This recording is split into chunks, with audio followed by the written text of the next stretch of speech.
북한 전문가가 밝히는 가장 정확한 북한 소식을 전해드리는 평화일보입니다. 오늘은 북한 독재자 가문이 가장 아끼던 한군용품 생산시설에서 일어난 폭발 사건에 대해서 알아보는 시간을 갖도록 하겠습니다. 김정은이 정권을 잡고 독재를 한 지 이제 10년이 되었습니다.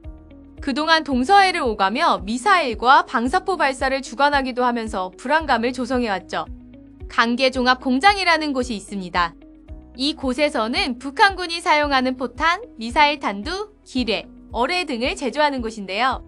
북한군이 사용하는 대부분의 군용품을 생산하는 곳이라고도 볼 수 있습니다. 조종방사포탄도 이곳에서 생산됐습니다. 사실 이곳은 이란과 시리아 등에도 납품을 하면서 북한의 국고를 채웠던 곳이기도 합니다. 그렇기 때문에 김정은은 이곳을 좋아할 수밖에 없지요. 시간을 거슬러 올라가 1991년 11월 30일 미사일과 포탄을 제작하던 26호 공장에서 일어난 사건입니다. 인근 지역 주민들은 늦은 밤 엄청난 폭발음에 잠에서 깨어 집 밖으로 나왔죠. 미사일들이 하늘로 솟구치고 떨어지기를 반복하며 전쟁통을 방불케 하는 그림이 눈앞에 드리워졌는데요. 하늘은 빨간색으로 물들어 기괴한 모습을 하였고 사람들은 소리를 지르며 도망치기 시작했습니다. 모두들 전쟁이 시작되었다고 생각했습니다. 하지만 전쟁이 아니었습니다. 사실 이날 수출용 미사일과 포탄 등의 불이 나면서 생긴 폭발 사고였던 거였습니다. 아직까지도 정확한 원인은 알 수 없지만 의심되는 여러 가지 정황이 있었습니다. 사실 원인은 아주 황당한 이유인데요. 바로 추위에 떨던 군용품 생산시설 경비병들이 불을 피우고 있었다는 사실입니다. 사실 군용품 생산시설은 일반적으로 전쟁을 대비해서 3m 깊숙하게 파고 들어간 후에 여러 층에 걸쳐서 고가의 독일제 기계로 구성된 생산 라인을 갖추고 있습니다. 군용품 생산시설 특성상 엄청나게 많은 양의 화약도 있고요. 전쟁을 대비해서 따로 설계까지 되었다는 군용품 생산시설은 결국 추위에 떨던 북한 경비병들 때문에 생겼다는 의혹이 있다는 사실, 황당하지 않으신가요? 불이 난 건 사실이기 때문에 그 다음은 불을 꺼야겠죠? 군용품 생산시설의 지하까지 불이 옮겨 붙으면 전방 모든 지역이 타오를 위기까지 있기 때문에 사람들은 서둘러서 불을 끄기 위해서 뛰어들었습니다.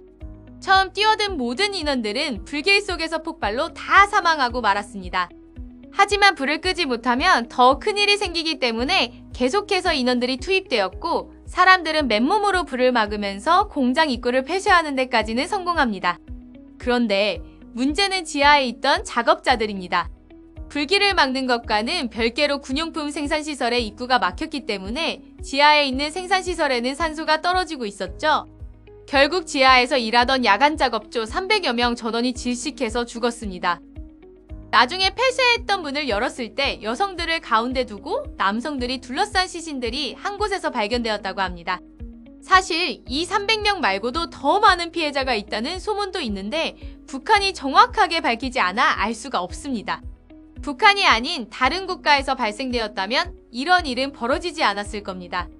화재 사건이 그것도 군수공장에서 화재 사건이 발생하고 게다가 어처구니 없게도 복지시설 미비로 추위에 떨던 사람들로 인하여 끔찍한 사고가 발생하였는데도 이런 일은 은폐하는 북한.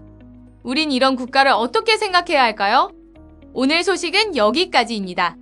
저희 평화일보는 후원금을 통해 운영되는 채널입니다. 앞으로도 북한의 정확한 소식을 전할 수 있도록 노력하겠습니다. 시청해주셔서 감사합니다.